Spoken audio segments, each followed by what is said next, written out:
I'd been thinking about doing Hellbound since 2008. And then in February of 2011, I was out for coffee with Brad Jerzak and Brian Perry Zond. And when I told them what I was doing, I was in the very early preparation stage for Hellbound. Perry said, "Oh, have you seen the Rob Bell's trailer?" I'm like, "Trailer? What are you talking about?" And so I quickly went home and watched the trailer for his book. And all of a sudden, everything hit the fan that weekend. And I went into panic mode and quickly issued a press release and a poster and everything to kind of say, I'm making a documentary on the subject, so back off, thinking that Rob Bell was maybe going to do a film as well. I think that was after the backlash that hit him with his book. I think that was the last thing he wanted to do, was to go any further down that road.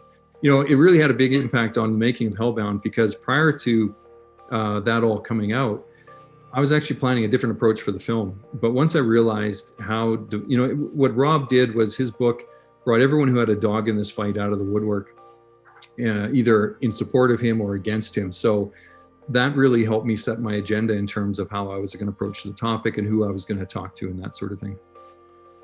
I changed my mind while making Hellbound, but in many ways that I didn't anticipate. So Hellbound was a really great opportunity to put this idea of universalism to the test. So can it survive?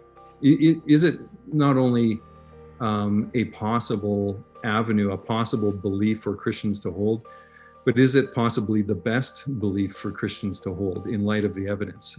But I think for me, the way my beliefs really changed in the film is, first of all, to recognize that there's no way you can examine something like hell in isolation.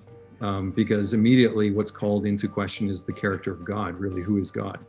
And then, why did God create us? So it brings up all the biggest questions. As Kevin DeYoung says in the teaser trailer, I think, for the film, you pull at that thread of hell and so many things come along with it. So the whole sweater unravels. And I think that's one of the big fears, is that hell is doing way more work out there than people realize in terms of being really foundational to their theology.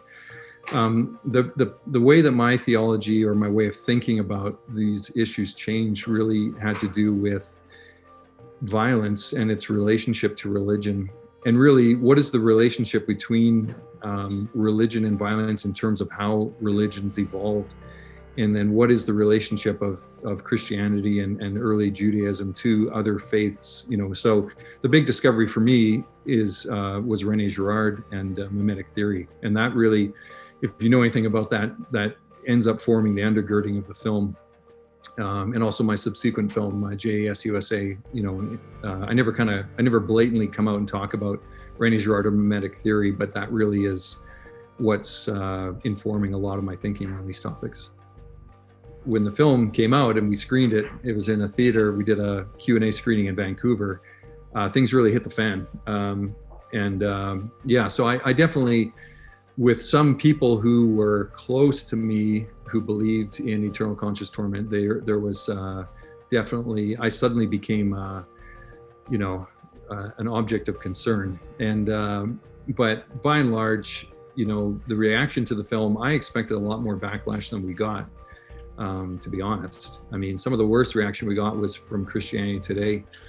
And one of the best reactions we got was from Variety, which was totally unexpected that anyone in Variety, which is a key publication, trade publication of the film industry, would even care or even understand the film.